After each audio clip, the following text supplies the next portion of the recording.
10 years ago, I, sitting in my bedroom when I was supposed to be studying for a history test, decided to whip out a phone and record videos to go public deep in the future and try to predict what my life would be like, what the channel would be like. And after 10 incredibly long years, Hi Me in 10 years finally went public. And I wanted to capture my reaction on this video that you're watching now. So let's do it. Hi Me in 10 years.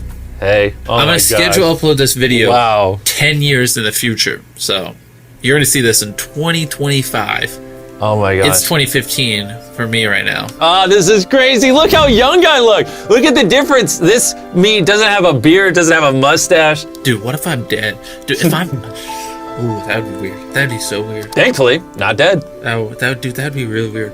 But so let's see. Dude, if I don't have 1 million subscribers when you see this video, my entire life has been a failure. Ironically, we actually have dozens of channels with millions of subscribers. And before we go too deep into listening to old Jimmy, 17-year-old Jimmy here ramble, I just want to get you in the right mind space. I want you to understand what's going through this 17-year-old's mind. We didn't have tons of money growing up. I mean, it was probably like a normal middle-class family, but in 2008, we ended up going bankrupt. So we had nothing. Like, my parents actually filed for bankruptcy. And I had poured year after year after year after year after year after year of my life, and people weren't watching the videos. Everyone in my school, everyone around me was saying, Jimmy, you will never be a YouTuber. This isn't realistic. You're chasing a fairy tale, and you need to actually focus on whatever you're actually gonna do with your life. And it started to really weigh on the Jimmy you see here, because he's like, am I wasting my life? Am I gonna be a failure? Am I gonna be homeless? Will this ever work out? And my mom didn't have much money, and I really wanted to not be a burden on her, and I wanted to be able to make money so I could help her. And all these thoughts are swirling, and that storm is what's currently going on. And this Jimmy you see here 10 years ago, mine. Now, with that context, let's keep watching. But by the time you see this, I'll have finished high school. I did finish high school. Gone to college. Technically, I went to college. I went for 2 weeks, and then I thought it was super boring and didn't go. It was a community college. We could not afford real college. Probably be doing YouTube as a job, hopefully. Maybe. Well, back then, I'm like, man, I would love to just be able to provide for myself as a job. And now I provide for hundreds of families. I have hundreds of full-time employees, and we help thousands upon thousands of people through our main channel videos. So it is kind of funny in retrospect that 10 years ago, which really isn't that far ago, I was nervous that I wouldn't be able to provide for myself. Yeah, as of right now, I'm enjoying YouTube. Hopefully future me still enjoys it. I don't think I'll ever get tired of YouTube. Honestly, I think YouTube literally runs in my veins at this point. I love creating content. I love telling stories. I love entertaining people. I love making your guys' day. I love being able to impact lives. It's literally everything I love. I don't know. I'd be crazy if I had some ridiculous amount of subscribers. I bet you if you went back in time and told this 17-year-old me I'd have 440 million subscribers, he wouldn't believe you. He would laugh, right? Because back then, I think the biggest channels in the world had 10 million subscribers, if that. I remember when Smosh hit 10 million subscribers and being so mind blown, whoa, that's huge, right? I remember when PewDiePie hit 10 million subscribers. I remember all those things. And that seemed like the pinnacle. It was all right, they hit 10 million, they won the game. That's as big as it gets. And now, I don't know, there's probably 1,000 creators with 10 million subscribers. It's just crazy how much the platform has changed in the last decade. At the time I'm recording this video, I have 8,000 subscribers and 1.8 million views. Wow. Look at that. Also, look at the old channel logo. I kind of miss that tiger. The only problem is it kind of looks like a high school mascot. Just to be blunt, this is why I ended up changing it. And the entire channel back then had 1,830,631 views, which is funny because the main channel video does that in 6 minutes when we upload now. And it probably goes without saying, but I want to make it exceptionally clear. I am living a fairy tale life right now, and I just want to make sure everyone knows I'm very, very, very grateful. That 17-year-old, if he could talk to you right now, to those of you who watched the videos and allowed me to become who I am today, he would be on his knees crying and be eternally grateful. And obviously that 17-year-old is me now. And I'm not the best at being vulnerable and expressing emotion. It's not one of my strong suits, but I want to make it exceptionally clear that I'm beyond grateful for all of you. I will never take this for granted, and this is why I do everything in my power to make every YouTube video we upload on the Mr. Beast channel as freaking great as freaking possible. So whenever you see this, compare these numbers. Dude, I'm probably gonna be married and stuff, man.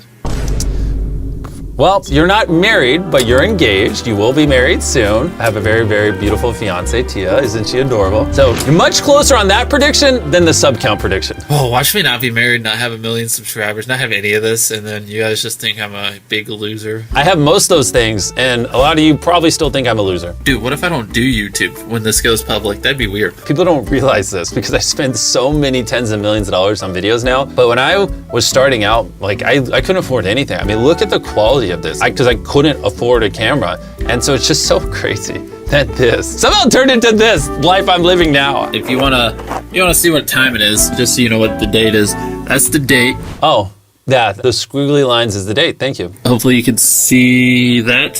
Hopefully, Yeah. hopefully you still do YouTube. Hey, my gosh, hair's this is messed so up. awesome. All right, Wow. yeah, I don't care. Hey, future me. Hopefully Hey. you're having a good day. I'm having an awesome Yeah. day. I better have 1 million when this goes public. You have more than 1 million. Chill. You hit your goal. You're good. 10 years, man. 10 years. I'm Yeah. gonna be so different.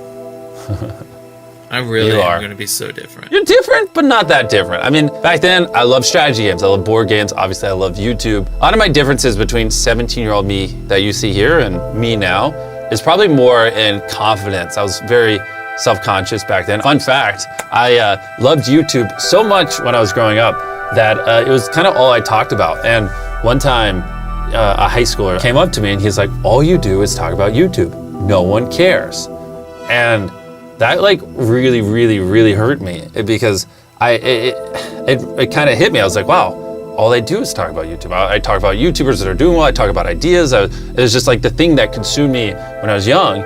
And so when I was around this age, I really, really struggled because I was like, okay, no one cares about YouTube. I just won't talk about it. And so I stopped talking about YouTube. And I got to the point where one time one of my teachers asked like, am I mute? Because like I talk so little. And I struggled really, really badly to connect with people because all I wanted to talk about, all I wanted to do was improve videos and study videos and work on videos and entertain people.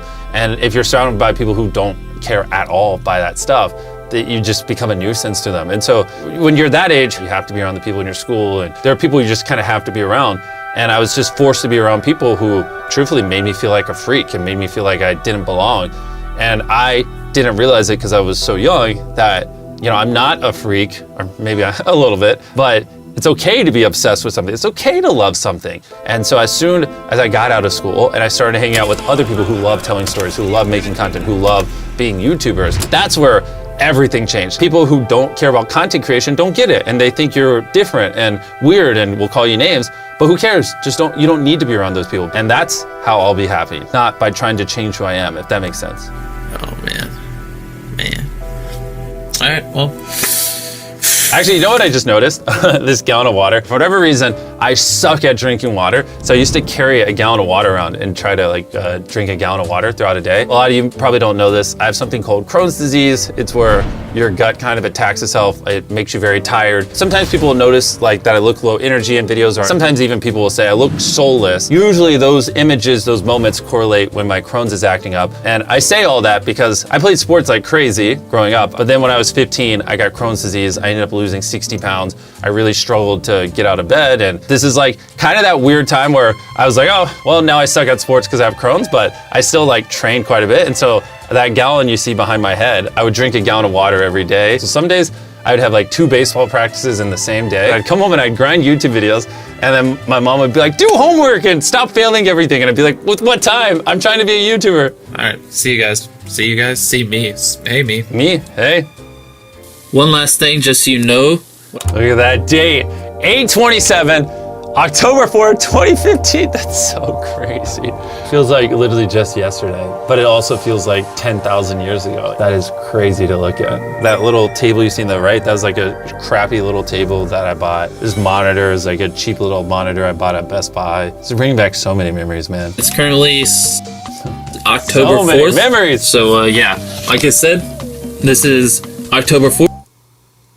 Oh, an abrupt ending. Lovely. I didn't learn how to conclude a video apparently. But anyways, my goodness. You know, to be honest, I've been a big YouTuber for so long that sometimes I forget about this past life. I forget about when I was 11, 12, 13-year-old, 14-year-old, 15-year-old, 16-year-old, these year after year where I was making so many videos and pouring so many thousands of hours into the channel and no one was watching them and I couldn't afford anything, and it was a struggle, man. It was a freaking struggle. I'm so just glad that that young me there never gave up. I'm one of the most stubborn people on the planet. Even now to this day, if no one was watching the videos, I would still be making them. I decided that I was gonna be a YouTuber, I was gonna die. Those are the only two outcomes in my life, is I'm gonna be a YouTuber or I'm gonna die. That's it. I worked very, very hard to build the channel where it is today. But having said that, there's obviously luck involved. And I would say the luckiest thing that ever happened to me is I, at a very young age, found what I loved. That 100% is the luckiest thing that ever happened to me in my life. Which is why I want to encourage you guys, obviously not everyone's in a position where they can just chase their dreams and, you have to put food on the table if you have kids and you have to provide for yourself. But if you do have time outside of your job and what you're doing to provide, really try to find what you love. Because when you do find what you love and it finally works out, it's amazing. I'm so grateful for the life I live. I'm so grateful for the life you guys allow me to live. I love everything I do. I love it. I love it. I love it so much. And so thank you, thank you, thank you, thank you, thank you guys. I hope you enjoyed, and let me know if I should react to other stuff.